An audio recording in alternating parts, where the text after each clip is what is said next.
Nankalaza ny Valomartsa andro iraisam-pirenena ho an'ny vehivavy ihany koa ny fikambanan'ny mpikabary malagasy na ny fimpima izay vehivavy ny filohany tamin'ity androany ity tao amin'ny trambo-pirenena Anosy.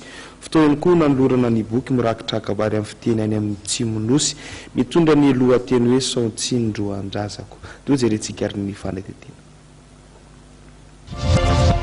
Fomba iray anisan'ny ahafahana manome sehatra sy andraikitra ny vehivavy ny kabary. Arak'izany dia nankalaza ny Valomartsa andro ny vehivavy ny fikambanan'ny mpikabary malagasy na fimpima androany tao amin'ny tranombokim-pirenena Anosy. Lohahevitra novoizina ny hoe vehivavy mpikabary vonin-kandroso hatrany. Nanentana ny vehivavy mpikambana ao amin'ny fimpima izay tarihany arak'izany Ramatoa Anitra Andriambovonjy, filoha maneran-tany ny fimpima. Resaka hoe Valomartsa moa dia hoe andro iraisam-pirenena ho an'ny vehivavy Masy nataonay ambanin-javatra izany tamin'ity taoty fa tianay mihitsy izany mampafantatra hoe mba manana ny anjara-toerany koa ny vehivavy mpikabary.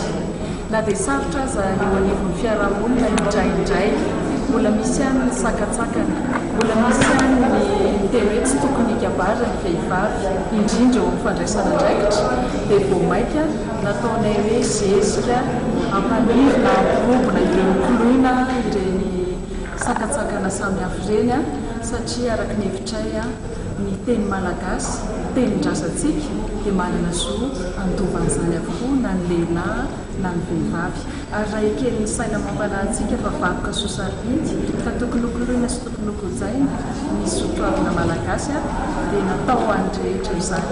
Koa satria vonina ny vehivavy dia namoaka boky ny mpikambary vehivavy Marie-Jeanne izay filohamparintany ny fimpima Toliary ka nampafantarina nandritra ity hetsika ity. Boky mitondra ny lohateny hoe Saosindroazaka, ahitana ohabolana na atoam-bola tandroy miisa 770, atabaly masikory tandroy, satona kambary vezo, tanotse.